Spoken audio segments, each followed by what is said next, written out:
अस्सलाम वालेकुम नाज़रीन, अवामी नए व्लॉग के साथ मैं हूं खालिद भट्टी। आज के इस व्लॉग में हम बात करेंगे कि अमेरिका और ईरान किसी मुआहदे या डील पर ना पहुंच सके। इस्लामाबाद में 21 घंटे पर मुरीद तवील मुज़ाकरात हुए, लेकिन कोई बाकायदा मुआहदा ना हो सका। मुज़ाकरात में क्या हुआ, कहाँ पे डेडलॉक हुआ, कौन से ऐसे 2-3 इशूज़ हैं जिसके ऊपर अभी शायद मज़ीद बातचीत हो, और इन मुज़ाकरात में मुआहदा ना होने के नतीजे में क्या जो 15 दिन की सीज़ फायर थी 2 हफ्ते की, वो ख़त्म हो जाएगी? क्या दोबारा जंग शुरू होने के इम्कानात जो हैं वो बढ़ जाएंगे? इन सारे मामलों के ऊपर आज के इस व्लॉग में हम बात करेंगे कि अब ईरान अमेरिका ताल्लुकात का मुस्तकबिल क्या है, क्या जंग दोबारा शुरू हो सकती है या ये मुज़ाकरात अभी जारी रहेंगे। ये पहला राउंड था, इसके बाद क्या मज़ीद राउंड भी हो सकते हैं या नहीं हो सकते।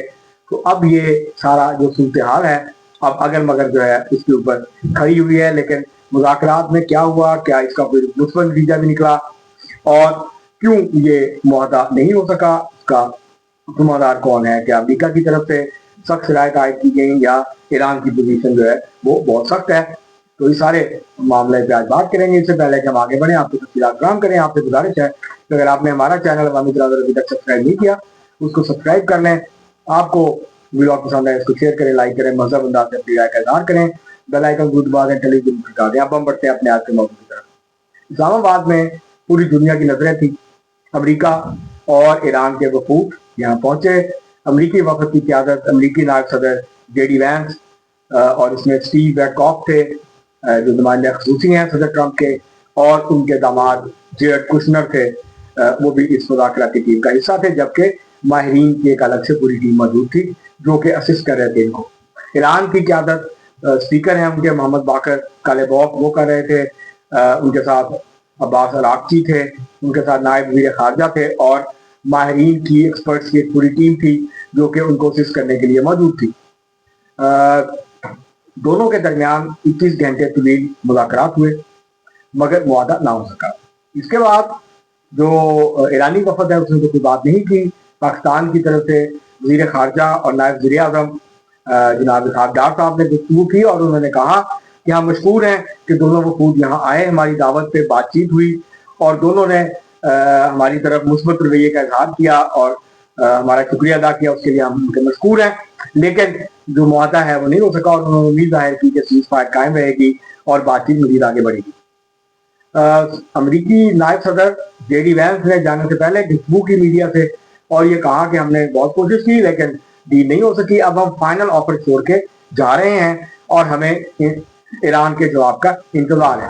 अलबत्ता ईरान के वफद ने गुफ्तगू नहीं की। अलबत्ता ईरान की वज़ारत ख़ारजा के जो तर्जुमान हैं उनकी तरफ से बयान सामने आया और जिसमें उन्होंने कहा कि ये तवक्को नहीं करनी चाहिए थी कि पहली नशिस्त में सब कुछ तय हो जाएगा और कोई मुआहदा हो जाएगा। ये अभी वक्त लगेगा और मज़ीद बातचीत इसके ऊपर होगी। अब बज़ाहिर तो ऐसा लगता है कि मुज़ाकरात जो थे वो नाकाम हो गए, लेकिन ऐसा भी आप नहीं कह सकते और ना ये कह सकते हैं कि ये मुज़ाकरात बहुत कामयाब थे।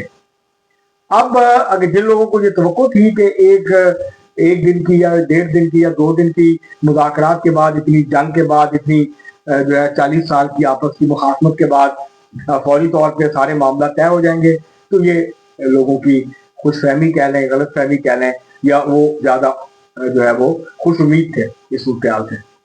जबकि जो हकीकत है वो ये है कि कुछ मामला ऐसे हैं जिन पे गालिबन इत्तफाक हो गया, लेकिन जो 2-3 बड़े इशूज हैं उस पे इत्तफाक नहीं हो सका है अमेरिका और ईरान के दरमियान। सबसे बड़ा जो इशू है वो है एटमी प्रोग्राम का।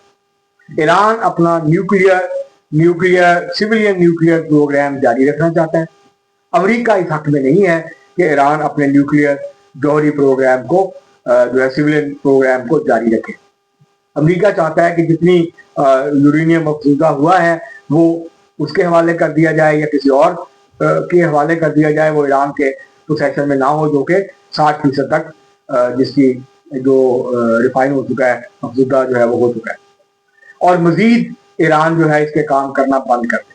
अब ये वो इशू है जिसके ऊपर इत्तफाक नहीं हो सका और इसके अगर अमेरिका चाहता है कि ईरान के साथ कोई मुआहदा हो जाए तो उसके लिए जो 2016 में सदर ओबामा के दौर में फ्रांस, बरतानिया, जर्मनी और ईरान और अमेरिका के दरमियान जो क्लास 5 का एक एग्रीमेंट हुआ था, उसमें उसके ऊपर वापस जाना होगा। वही फ्रेमवर्क बन सकता है जिसकी बुनियाद पे ईरान जो है वो मान जाएगा और ईरान मुकम्मल तौर पे अपने न्यूक्लियर प्रोग्राम से दस्तबरदार नहीं होगा और अमेरिका को इस शर्त पे पीछे हटना पड़ेगा। आपने हरमूज के ऊपर ईरान को थोड़ा सा पीछे हटना पड़ेगा और उसको पहली पोजीशन जो है बेशक अपना कंट्रोल रखे, लेकिन वो जो टॉल की बात कर रहा है और ये कह रहा है कि जिसको हमारा दिल करेगा हम गुजरने देंगे, इसके ऊपर ईरान को शायद पीछे हटना पड़ेगा अगर कोई मुआहदा होना है। ये दो ऐसे इशूज हैं। बाकी जहां तक इशू है ईरान के जो वो है असासे अनफ्रीज करने का, वो हो जाएगा, उस पर इतफाक भी हो गया होगा और उसके ऊपर शायद अगर मुआहदा हो जाता तो अमल दरामद भी हो जाता फौरी तौर पर। 120 या 25 अरब डॉलर के असासे हैं अमेरिका में ईरान के, तो वो इशू जो है वो रिजॉल्व हो जाएगा, वो इतना बड़ा इशू नहीं है। इसके अलावा जंग के तावान का इशू है, उसके ऊपर भी कोई जो है फ्रेमवर्क बन सकता है, कोई बातचीत जो है वो हो सकती है।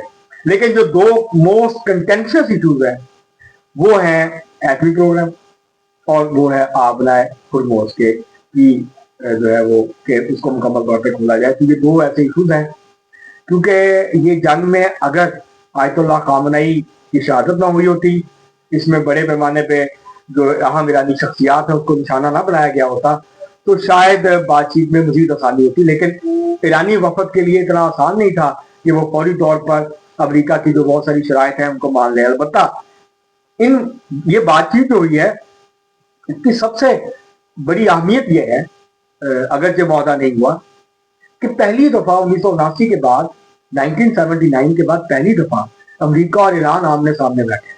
उन्होंने बराह रास्त बात की है और ये नहीं हुआ कि एक कमरे में बैठा था, दूसरा दूसरे कमरे में बैठा था और पाकिस्तान पैगाम रसानी करता। आमने सामने गुफ्तगू हुई है और गालबन हैंडशेक भी हुआ और आपस के अंदर बातचीत हुई। तो कम अज कम दोनों साइड्स को अंदाजा हो गया है कि उनकी पोजीशंस क्या हैं, बहुत वाजे हो गया आमने सामने। क्योंकि जो मैसेंजर्स के जरिए किसी जो पैगाम लेके आने और जाने वाला होता है, तो उसके जरिए बातचीत करने में और आमने सामने आंखों में आंखें डाल के बातचीत करने में बहुत फर्क होता है। आपको पता चलता है दूसरे की जो है वो बॉडी लैंग्वेज क्या है, वो क्या बात कर रहा है, क्या वो जो कह रहा है उसके चेहरे के तासुरात उसका साथ दे रहे हैं या नहीं दे रहे हैं। तो ये बहुत सारी चीजें होती हैं और वो हुआ है और इसमें कुछ चीजों पे इत्तेफाक भी हो गया है। और पाकिस्तान अब कोशिश ये करेगा कि एक तो ये जो अब आमने सामने बात तो नहीं होगी बीच में, उसको वो दोबारा उस वक्त होगी जब चीजों पे इत्तेफाक हो जाएगा। अब इत्तेफाक राय के लिए बैक डोर डिप्लोमेसी होगी, बैक चैनल से गुफ्तगू होगी अमेरिका ईरान के दरमियान। कुछ हो सकता है बराह रास्त हो, कुछ हो सकता है बराह रास्त ना हो, और ये गुफ्तगू जारी रहेगी और किसी न किसी नतीजे पर पहुंचने की कोशिश की जाएगी। पाकिस्तान के साथ साथ जिसमें मिस्र, तुर्किया, सऊदी अरेबिया, रूस और चीन जो है और यूरोप के कुछ ममालिक जैसे फ्रांस, बरतानिया, जर्मनी, ये अहम किरदार अदा कर सकते हैं इसका हिस्सा बन के, अगरचे सदर ट्रम्प नहीं चाहेंगे कि ये उसका हिस्सा बने। तो अब चीन को और रूस को अपना डिप्लोमेटिक किरदार अदा करना होगा ताकि ईरान को भी आमादा किया जाए कि वो ऐसी चीजों के ऊपर आ जाए कि जो अमेरिका जिसके ऊपर अमेरिका थोड़ी लचक दिखाए, थोड़ी ईरान लचक दिखाए। तो इस बात के इम्कानात हैं कि ये एग्रीमेंट जो है अगले हफ्ते में हो जाए। और अगर मजीद बातचीत का मौका देने के लिए एक्सटेंड करना पड़ता है सीज फायर को, तो उसको भी सीज फायर को भी एक्सटेंड किया जाना चाहिए और वापस जंग की तरफ नहीं जाना चाहिए। तो कम अज कम ये इतनी उम्मीद जरूर हुई है कि जिन बातों पे इत्तेफाक हो गया है, कुछ लोग ये सोच रहे थे कि शायद जिन बातों पे इत्तेफाक हो गया उसके ऊपर जो है वो आ जाए, मामला तय हो जाए और जो बाकी रह गए उस पर बातचीत जारी रहे। लेकिन मेरा ख्याल है दोनों साइड ये नहीं चाहती, अमेरिका भी ये नहीं चाहेगा और ईरान भी ये नहीं चाहेगा कि अधूरी बात जो है उसको उसके ऊपर कोई बात की जाए, उसके ऊपर ओवर ऑप्टिमिस्टिक होकर कोई बात की जाए। तो वो ये चाहते हैं कि जब सारे मामला तय हो जाए तो फिर ये एक मुकम्मल जामे जो मुआहदा है वो किया जाए। तो बहरहाल पाकिस्तान की ख्वाहिश थी कि इसी राउंड में जो है पहले ही राउंड में मामला तय हो जाए, वो नहीं हुए। अलबत्ता पाकिस्तान ने कोशिश पूरी की है और ये कोशिश जारी रहनी चाहिए। बाकी जो ममालिक हैं उनको भी अपना किरदार अदा करना चाहिए ताकि ईरान और अमेरिका जंग की तरफ वापस ना जाए। और इसके साथ साथ जो एक और इशू है ईरान के लिए वो ज़ाहिर है लबनान का है, उसके ऊपर भी अमेरिका ने थोड़ी लचक दिखाई है, उसके ऊपर भी मजीद बातचीत जो है वो हो सकती है। कल से परसों से मंगल से लबनान की हुकूमत और इसराइल के दरमियान अमेरिका में बातचीत होगी, जिसमें अमेरिका सारस का किरदार अदा कर रहा है। उसके नतीजे में हो सकता है कोई मुस्बत पेशरफ हो जाए और फिर ईरान को मदद मिले अमेरिका के साथ मामला को आगे बढ़ाने में। तो बहरहाल ये अब मुज़ाकरात इस्लामाबाद में फिलहाल ख़त्म हो गए हैं। अब देखते हैं कि आगे जो है सूरत किस तरफ जाती है। अब तक के लिए इतना ही, बहुत शुक्रिया।